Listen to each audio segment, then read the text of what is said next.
श्रीमद् भागवतम स्कंद द्वितीय अध्याय नवम। श्री भगवान के वचन का उदाहरण देते हुए प्रश्नों के उत्तर। श्लोक संख्या 46, इस अध्याय का अंतिम श्लोक।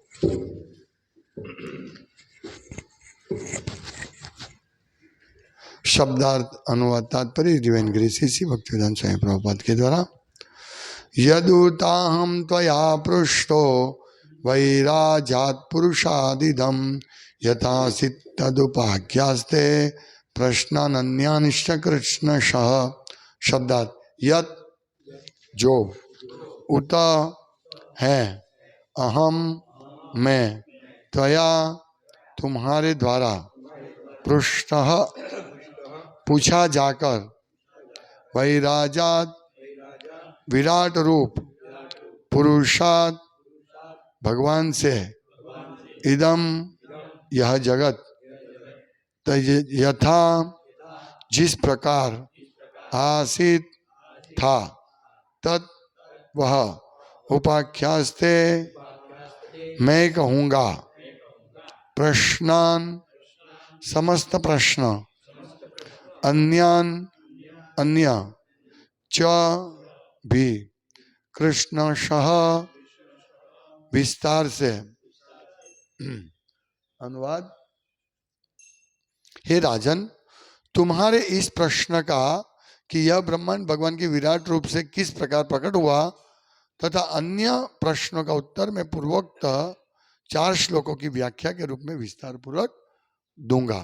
तात्पर्य, जैसा कि श्रीमद् भागवत के प्रारंभ में कहा गया है कि यह महान दिव्य साहित्य वैदिक ज्ञान रूपी वृक्ष का पक्व फल है, अतः सृष्टि की उत्पत्ति से लेकर विश्व से संबंधित जितने भी प्रश्न हो सकते हैं उन सब का उत्तर श्रीमद् भागवतम में दिया गया है। ये उत्तर व्याख्या करने वाले व्यक्ति की योग्यता पर निर्भर करते हैं। जैसा कि परम वक्ता श्री सुखदेव गोस्वामी ने कहा है, श्रीमद् भागवत के 10 विभागों में सारे प्रश्न समाहित हो जाते हैं और बुद्धिमान पुरुष उनका उचित उपयोग करके समुचित लाभ उठा सकेंगे। इस प्रकार श्रीमद् भागवत के द्वितीय संध के अंतर्गत श्री भगवान के वचन का उदाहरण देते हुए प्रश्नों के उत्तर नामक 9वें अध्याय के भक्ति वेदांत तात्पर्य पूर्ण हुए। ओम ज्ञानतिमिरान्धस्य ज्ञानाञ्जनशलाकया चक्षुरुन्मीलितं येन तस्मै श्री गुरुवे नमः। हे कृष्णा कृष्णा कृष्णा हरे हरे, हरे राम राम राम हरे। निगम कल्पतरो गलितम फलम। ये भागवतम है, वो गलितम फलम परिपक्व फल है। किसका? निगम कल्पतरो। ये जो साहित्य है, सब जितने भी वेद पुराण जो भी साहित्य, उसका परिपक्व फल है। निगम कल्पतरो गलितम फलम। तो ये जो फल है भागवतम, वो कहां से आया? भगवान से है। और भगवान ने 4 श्लोक में उसकी व्याख्या करके ब्रह्मा जी को दिया। अभी ये कथा चल रही है। अभी ब्रह्मा जी नारद जी को बता रहे हैं इतिहास, जो किस प्रकार उन्होंने भगवान से प्रसन्न किया। प्रश्न क्या था नारद जी का कि आप ही इस ब्रह्मांड के मालिक हैं, इस सृष्टि के, या आपके ऊपर भी कोई है, सत्ता है? मुझे लगता है आपके ऊपर भी कुछ सत्ता है, ऐसा नारद जी ने प्रश्न किया। तो नारद जी को ब्रह्मा जी बहुत सुंदर तरीके से समझा रहे कि किस प्रकार ये विश्व का सर्जन होता है, कैसे होता है, ये सब नारद जी ने समझा है। सबसे पहले अपनी उत्पत्ति के बारे में बताया और बताया कि किस प्रकार भगवान ने उपदेश दिया उनको, और 4 श्लोक के बारे में बताया। तो ये कथा चल रही है। लेकिन ये कथा कौन कह रहा है? सुखदेव गोस्वामी। सुखदेव गोस्वामी परीक्षित महाराज के बीच में ये बात चल रही है। तो परीक्षित महाराज को ये क्यों बात चल रही है ब्रह्मा जी की कथा? क्योंकि परीक्षित महाराज ने प्रश्न पूछे थे, इसलिए यहाँ कहते हैं, हे राजन, तुम्हारे इस प्रश्न का कि यह ब्रह्मांड भगवान के विराट रूप से किस प्रकार प्रकट हुआ तथा अन्य प्रश्नों का उत्तर में पूर्वोक्त 4 श्लोकों की व्याख्या के रूप में विस्तार पूर्वक कहूंगा। तो ये अभी सुखदेव गोस्वामी परीक्षित महाराज को बता रहे कि अभी मैं समझाऊंगा, और उन्होंने ये बता दिया, इसकी पूर्व भूमिका बांध दी कि किस प्रकार से भागवतम का ज्ञान भगवान ने ब्रह्मा जी के हृदय में से दिया, ये 4 श्लोक में प्रत्यक्ष रूप से। तो इस प्रकार ये भागवतम का ज्ञान आता है और प्रश्न उत्तर के रूप में इसको प्रस्तुत किया गया है। और यहाँ जो परीक्षित महाराज के प्रश्न थे, परीक्षित द्वारा, इसके पिछले अध्याय में 8वें अध्याय में परीक्षित महाराज द्वारा पूछे गए प्रश्न, तो इस प्रश्न में उन्होंने बहुत सारे प्रश्न पूछे। जैसे उन्होंने पूछा कि विद्वान ब्राह्मण,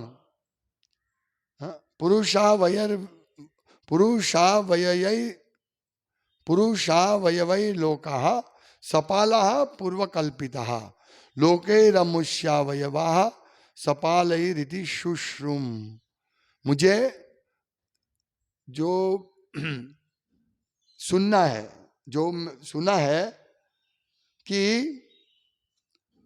ये परीक्षित महाराज इनको बोल रहे हैं, सुखदेव गोस्वामी को, हे विद्वान ब्राह्मण, इसके पूर्व व्याख्या की गई थी कि ब्रह्मांड के समस्त लोग अपने अपने लोकपालों सहित विराट पुरुष के विराट शरीर के विभिन्न अंगों में स्थित है, और मैंने भी यह सुना है कि विभिन्न लोकमंडल विराट पुरुष के विराट शरीर में स्थित माने जाते हैं, किंतु इनकी वास्तविक स्थिति क्या है, कृपा करके मुझे समझाइए। इस प्रकार प्रश्न पूछते हैं परीक्षित महाराज, सुखदेव गोस्वामी को प्रश्न पूछते हैं। तो ये प्रश्न का उत्तर देने के लिए परीक्षित महाराज के सुखदेव गोस्वामी कहते हैं कि अभी मैंने तुमको ये 4 श्लोक भागवतम किस प्रकार ब्रह्मा जी को मिला, अभी मैं आगामी अभी के बाद के अंकों में मैं इसका पूरा विस्तार करूंगा।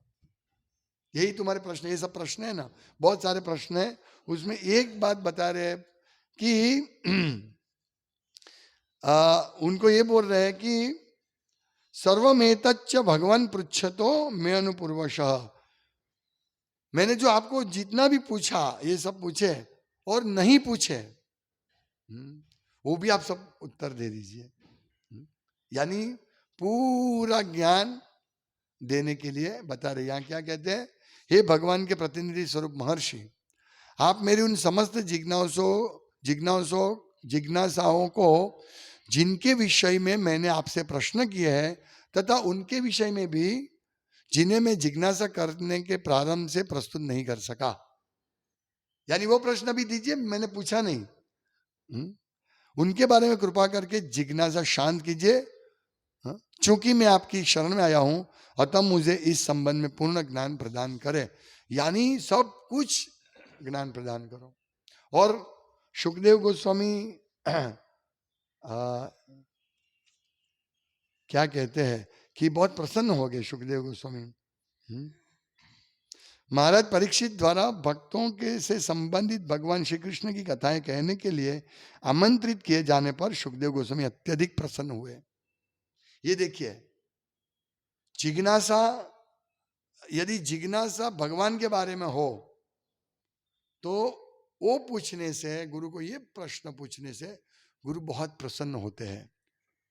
वो देखते हैं कि शिष्य मुझे जिज्ञासा कर रहे, उसको आनंद आता है। और गुरु के पास एकमात्र यही उद्देश्य, यही जिज्ञासा के लिए जाना चाहिए कि मुझे आप बताइए भगवान के बारे में, ज्यादा से ज्यादा बताइए, तब गुरु प्रसन्न होंगे। हम लोग गुरु के पास जाते हैं कंप्लेन लेकर, ये मेरा प्रॉब्लम है, वो मेरा प्रॉब्लम है ना, कंप्लेन लेके जाते हैं, मेरी वाइफ ऐसी है, मेरे बेटे ऐसे है, या मेरे धन की समस्या है। ज्यादातर लोग ऐसे ही जाते हैं, ऐसे नहीं जाना चाहिए। ये उससे गुरु प्रसन्न नहीं होंगे। और गुरु इतने प्रसन्न हुए कि इतने प्रश्न पूछने के बाद वो बोले कि मैं प्रसन्न हूं, और उन्होंने विस्तार से, कितना विस्तार किया भागवतम का सुखदेव गोस्वामी ने, मतलब व्यासदेव ने विस्तार किया और सुखदेव गोस्वामी को व्यासदेव ने कहा, और वही उन्होंने प्रस्तुत किया विस्तार से, 4 श्लोकों को विस्तार से। इसलिए कहते कि मैं सभी प्रश्नों के उत्तर पूर्वोक्त 4 श्लोकों की व्याख्या के रूप में विस्तार पूर्वक दूंगा। और सुखदेव गोस्वामी ये परीक्षित महाराज के जो सुनार है उसमें बहुत सारी कथा आती है। जैसे कल वो बोल रहे थे कि भाई बच्चों को पढ़ने के लिए कोई कथा दो, ऐसी स्टोरी दो, मोरल स्टोरी।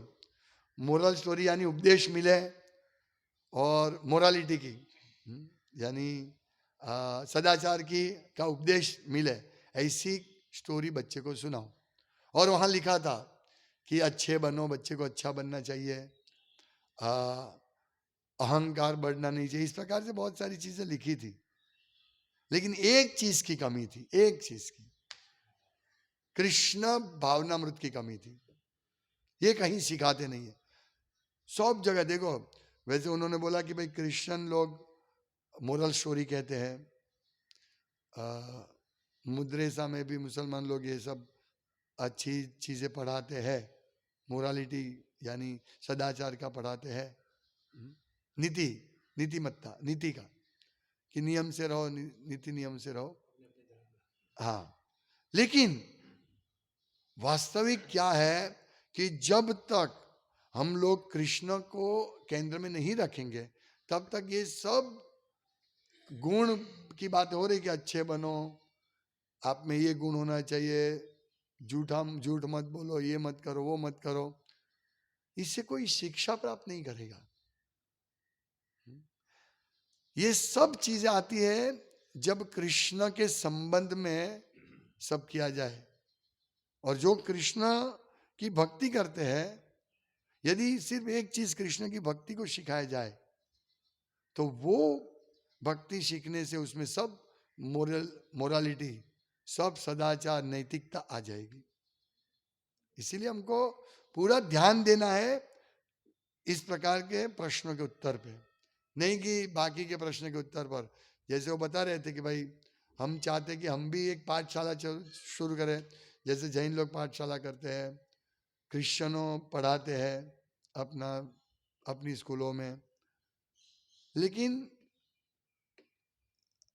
अगर हमारी स्कूलों में भगवत गीता पढ़ाया जाए, भागवतम की इस प्रकार की स्टोरी, इतनी अच्छी स्टोरी है ये सब, मैंने उनको समझाया कि इसमें बहुत महत्वपूर्ण स्टोरियां है, और ये वास्तव में जो भी स्टोरी पढ़ेगा उसको आनंद आएगा। और स्टोरी के साथ साथ उसका नैतिकता का उपदेश भी दिया गया है। कितना उपदेश है। कुंती महारानी की कथा आती है, कितना उनको तकलीफ आया, फिर भी कुंती महारानी विचलित नहीं होते हैं। तो ये शिक्षा प्राप्त करने से व्यक्ति, जो भी व्यक्ति है, वो इस प्रकार से विचलित कैसे नहीं हो सके वो समझ सकेगा।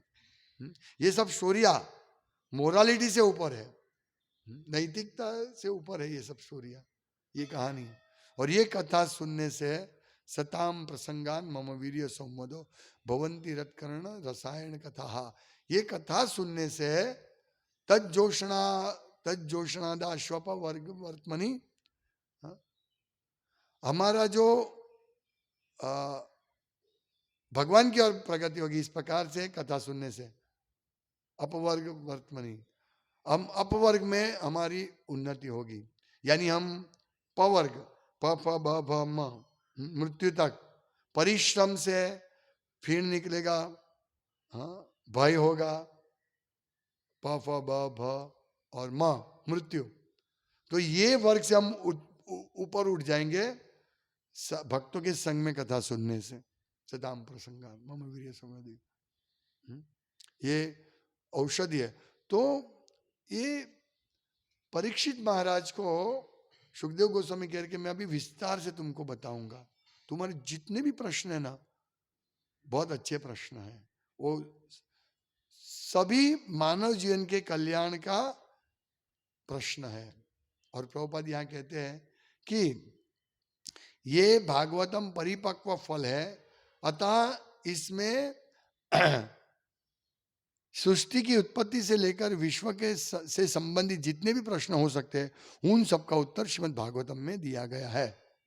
ये कितनी बड़ी बात है कि सृष्टि का सर्जन के लिए अभी वैज्ञानिक लोग ढूंढने का प्रयास कर रहे हैं। प्रयास तो क्या हो, तो स्पेकुलेशन करते हैं, कैसे ढूंढ सकते हम सृष्टि के सर्जन की? ब्रह्मा जी खुद अपना सर्जन कैसे हुआ वो मालूम नहीं पड़ा उनको। हम कैसे उत्पन्न हुए हमको कैसे मालूम है? हमको मालूम नहीं है। कौन माँ है कौन बाप है हमको मालूम नहीं है।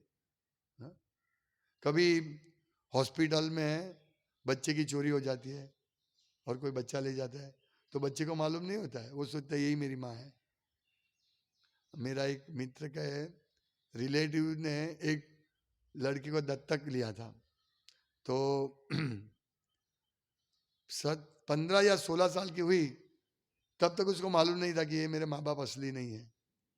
जब उनको मालूम पड़ा तो वो उससे ये करने लगे, दूर रहने लगे।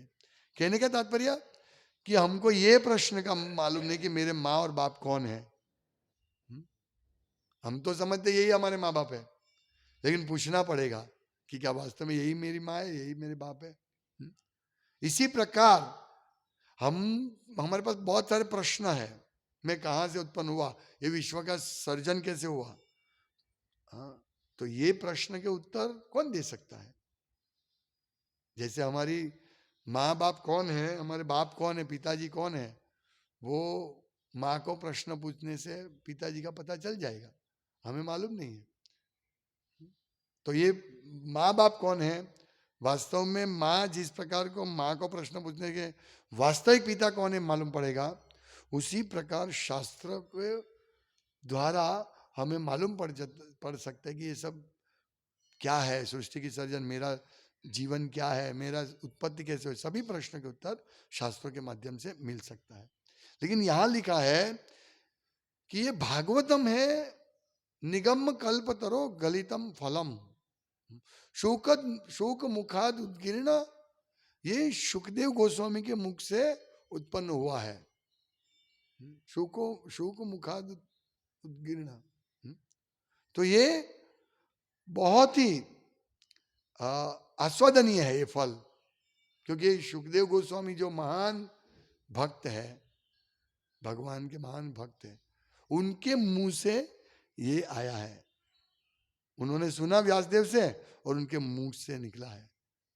ऐसा कहते हैं ना कि जब जमरूक होता है उसको शुक पोपट उसको चोंच मार देगा, वो टेस्ट करेगा तो और आस्वादनीय लग जाता है। इसीलिए सुखदेव गोस्वामी के मुंह से आया है महाप्रसाद। ब्रह्मा जी ने नारद जी को, नारद जी ने व्यासदेव को सुने और वही व्यासदेव ने सुखदेव गोस्वामी को सुनाया। तो ये सुखदेव गोस्वामी सुन के ये पूरी कथा कह रहे हैं।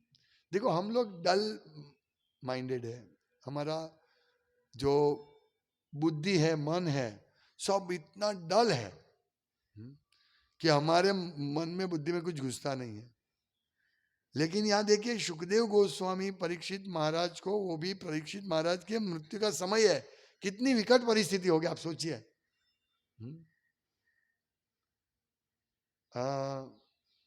यदि हमारे मन में कुछ शंका समस्या हो रही है तो हमारा मन उसमें ही चला जाएगा।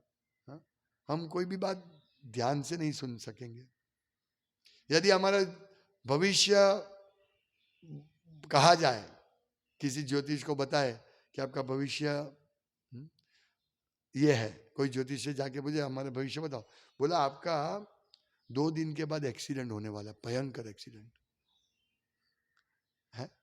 अभी वो व्यक्ति उसको बोलेंगे कि भाई ये सुनो, तो उसका ध्यान उसमें नहीं रहेगा, मेरा 2 दिन के बाद एक्सीडेंट एक्सीडेंट एक्सीडेंट। इस अवस्था में वो नहीं सुन पाएगा, ग्रहण नहीं कर पाएगा। तो उससे भी भयंकर अवस्था में उस ये थे अपने परीक्षित महाराज, फिर भी वो सुन रहे हैं। समझिए, मतलब इतने उन्नत भक्त है वो कि मृत्यु की अवस्था में भी वो सुन रहे हैं। और उनके दादा की माँ वो भी इतने विकट परिस्थिति थी, फिर भी भगवान से वो प्रश्न कुंती माँ ने क्या बोलते हैं कि मुझे विपदा संतो, विपदा आए आने दो, वो अच्छा है। तो इतनी महान बातें, अमृतमयी बातें इस भागवतम में दी गई है। तो इसको पढ़कर हम वास्तव में उत्साहित हो सकते हैं कि हमारे साथ तो क्या हो रहा है, कुछ नहीं हो रहा है।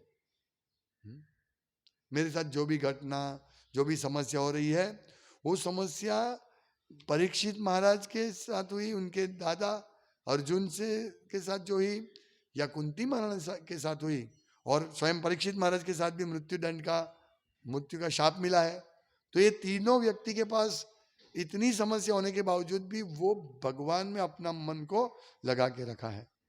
ये हमारे लिए कितना उत्साह प्रेरक चीज है। इसीलिए जब हमारे जीवन में समस्या आती है, और आती है, सतत रहती है, कोई ना कोई मन विचलित रहता ही है, कोई ना कोई समस्या से, कोई ना कोई। यदि कोई समस्या नहीं है तो मन समस्या खड़ी करेगी। मन सतत समस्या समस्या समस्या से ही मन शांत नहीं बैठता है, वो आपको मुश्किल में ही डालेंगे, सतत मुश्किल में डालेंगे, सीधे बैठने नहीं देंगे। हम सोचे हम निरान शांति से बैठते हैं, जैसे ये सब ठगाई है।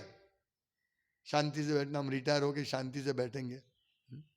भाई तुम्हारा मन है साथ में, तुम अकेले नहीं हो, तो तुम शांति से कैसे बैठ सकते? आप शांति से गार्डन में बैठे हैं और मन बोल रहा है कि मुझे ये भुगतना है, वो करना है, ये करना है कि नहीं? 70 साल की उम्र में भी शांति नहीं देगा मन। हम बोले रिटायर होंगे, ये कुछ होने वाला नहीं है। तो मेरे कहने का तात्पर्य क्या है कि यदि हमारा मन कितनी भी खराब परिस्थिति में हो, फिर भी हम अभ्यास ऐसा करें कि हम इस प्रकार भागवतम कथा को सुने। और इस प्रकार की कथा इसमें है कि भाई आप मन को, विचलित मन भी हो, फिर भी आप भागवत कथा सुनने से आपको बड़ा लाभ होगा।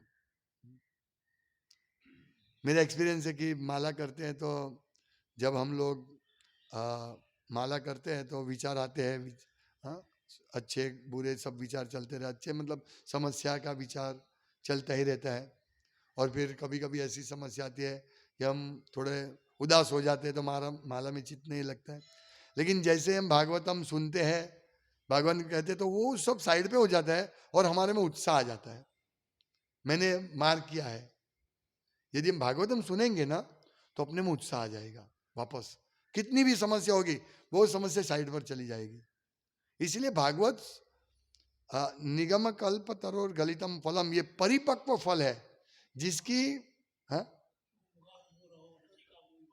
हाँ ये शुकाद मुखोदगीर्ण भुवि रसिक भाव भाविका, ये रसिक लोग इस प्रकार इसका पान करते हैं। फिर क्या है, कौन सी लाइन में पूरा याद था ये श्लोक?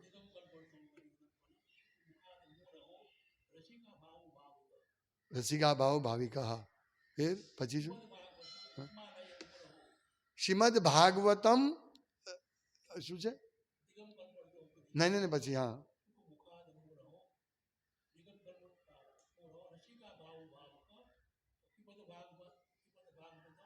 कथा मुने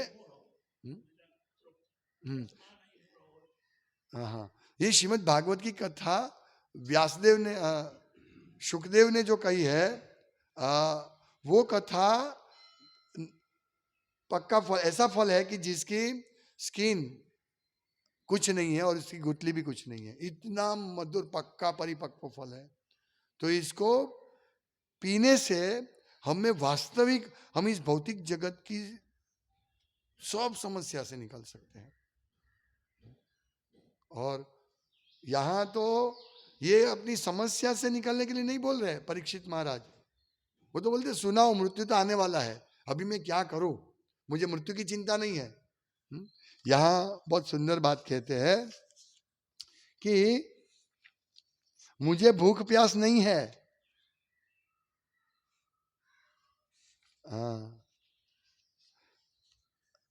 राजा ने कहा मैं जानने का उत्सुक हूं, अद्भुत शक्तियों से संपन्न भगवान से संबंधित कथाएं निश्चय ही समस्त लोगों के जीवों के लिए शुभ है। ये सब कथाएं शुभ है, सभी लोगों के लिए, सिर्फ परीक्षित महाराज के लिए नहीं। और वो क्या कहते हैं कि हाँ, कि हाँ,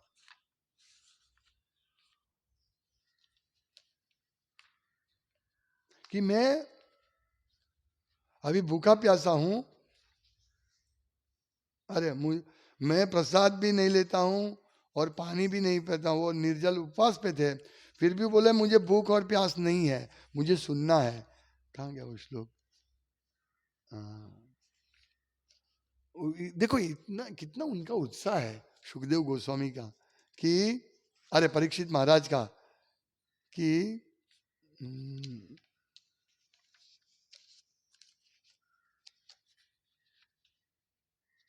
हाँ हाँ, हे विद्वान ब्राह्मण, अच्युत भगवान की कथा कि अमृत का जो आपकी वाणी रूपी समुद्र से बह रहा है, मेरे द्वारा पान करने से मुझे उपवास रखने के कारण किसी प्रकार की कमजोरी नहीं लग रही है। सोचिए, ये सिर्फ भौतिक समस्या है ना, भूख प्यास, लेकिन ये तो बोल रहे मुझे कोई कमजोरी नहीं लग रही है, मुझे सुनाओ। और भगवान की कथा के अमृत का वो कहां से आ रही है? वो वाणी आपके मुख द्वारा, हाँ, वो निकल रही है वाणी, हाँ, जो आपकी वाणी रूपी समुद्र से बह रहा है। ये अमृत बह रहा है, अमृत का सागर बह रहा है, यानी ये भागवतम अमृत का सागर है। शायद हमको अभी अमृत नहीं दिखेगा, पर ये है अमृत का सागर। जैसे राम दुलार प्रभु कभी कभी बहुत भारी 1000 रुपए का कोई एक फ्रूट बोलते हैं कि इतना 1000 रुपए के फ्रूट है, तो बोलते हैं बहुत स्वादिष्ट होगा, है? लेकिन हमने चखा नहीं है, तो हम बोल सकते कि चखने के बाद मालूम पड़ेगा। पर उन्होंने बोला ये मैंने चखा है, बहुत स्वादिष्ट है, तो इसका मतलब स्वादिष्ट है, क्योंकि उन्होंने चखा है। प्रत्यक्ष अवगमम धर्म्यम, उन्होंने खुद इसका अनुभूति की है। और यदि हम भी अनुभूति करेंगे तो हमको भी आनंद मिलेगा, पर वो अनुभूति करनी पड़ेगी। इसी प्रकार सुखदेव गोस्वामी को परीक्षित महाराज कह रहे कि मेरी भूख प्यास मुझे परेशान नहीं कर रही है उपवास के कारण, उपवास से कमजोरी भी नहीं आ रही है। देखिए, ये है भागवतम का प्रभाव, ये भागवतम का अमृत, और आपकी वाणी से निकल रहा है ये अमृत, वाणी रूपी अमृत। समुद्र मतलब विशाल है ना, अभी विस्तार किया, 18,000 श्लोक में इसका विस्तार है। तो मैं, और प्रभुपाद कहते चार श्लोक नहीं, 4,000 या 4 करोड़ या 4 अरब श्लोकों में भी इसका विस्तार कर सकते हैं। इतना ये विशाल समुद्र है, अमृत का समुद्र है। कोई भी एक श्लोक लेकर हम उसमें से अमृत प्राप्त कर सकते हैं। लेकिन अभी हम लोग भौतिक जीवन में हैं, भौतिक समस्या से घिरे हुए हैं, इसीलिए अभी हमको वो अमृत का टेस्ट नहीं मिल रहा है, लेकिन मिलेगा, एक दिन जरूर मिलेगा, जो और हमारे सभी समस्या का उकेल इसमें आएगा। फिर एक दिन ऐसा आएगा इसी जीवन में कि हम ब्रह्मभूत प्रसन्नात्मा, हम कोई चीज से कोई चीज जाएगी, हाँ, न शोचती न कांक्षती, हम, हाँ, समः सर्वेषु भूतेषु मद भक्ति लभते पराम। मैं कोई भी आएगा दुख, हम मेरे पास जो चीज़ है वो भी जाएगा, उससे भी मैं आकांक्षा नहीं करूंगा मुझे ये चाहिए या मेरा चीज चला गया, मैं शोक नहीं करूंगा। वो ब्रह्मभूत अवस्था है। तो ब्रह्मभूत अवस्था भक्ति से आएगी, इस प्रकार भागवतम सुनने से आएगा। इसीलिए हमें दृढ़ता से रोज भागवतम का श्रवण करना है। और यहाँ क्या संपूर्ण है, इसमें कोई बाकी नहीं रह गया है इसमें। ये मैं इसका पूरा व्याख्या करूंगा, और इतनी सुंदर व्याख्या है कि थोड़ा फिलोसॉफी, फिर कथा, ताकि हमको कथा सुनना अच्छा लगता है, फिर वापस तत्वज्ञान, फिर कथा, तत्वज्ञान कथा, जो बार बार सुनेंगे। सभी प्रभु ने कहा है कि ये कम से कम 3 बार पढ़ने हैं, भगवत गीता, भागवतम, चैतन्य चरितामृत और भक्ति रसामृत सिंधु, 3 बार कम से कम पढ़ने। फिर भागवतम ये क्यों पढ़ना है? ताकि पहली बार पढ़ेंगे शायद अच्छी तरह समझ नहीं पाएंगे, लेकिन इसको बार बार पढ़ने से हमें हमारे समक्ष वास्तविक अमृत का सागर बहने लगेगा। तो इस प्रकार हमें बहुत अच्छी तरह इस भागवतम को सुनने का प्रयास करना है, श्रवण कीर्तन करने का प्रयास करना है, तो हमारा बड़ा लाभ हो जाएगा। प्रभुपाद ने 50 साल पहले कहा था कि परम वक्ता श्री सुखदेव गोस्वामी ने कहा है, श्रीमद् भागवत के 10 विभागों से सारे प्रश्न समाहित हो जाते हैं और बुद्धिमान पुरुष उसका उचित उपयोग करके समुचित लाभ उठा सकेगा, पूरा लाभ उठा सकेगा वो बुद्धिमान व्यक्ति। ये प्रभुपाद ने कहा है। यानी जो व्यक्ति भागवतम पढ़ता है, भागवतम कक्षा अटेंड करते हैं, वो बुद्धिमान है और उसके एक दिन उसका पूरा परम कल्याण हो सकता है। इसीलिए हम लोगों को प्रतिदिन भागवतम सुनना है। तो इस प्रकार श्रीमद् भागवतम के इस द्वितीय स्कंद के अंतर्गत श्री भगवान के वचन का उद्धरण देते हुए प्रश्न के उत्तर नामक 9वें अध्याय के भक्ति वेदांत तात्पर्य पूर्ण हुए। अभी हम कल नेक्स्ट श्लोक होगा इसी स्कंद का, दूसरे स्कंद का 10वां अध्याय का श्लोक। हरे कृष्ण। श्रीमद् भागवतम की जय। श्रील प्रभुपाद की जय। वाञ्छाकल्पतरुभ्यश्च कृपा सिन्धुभ्येव च पतितानां पावनेभ्यो वैष्णवेभ्यो नमो नमः।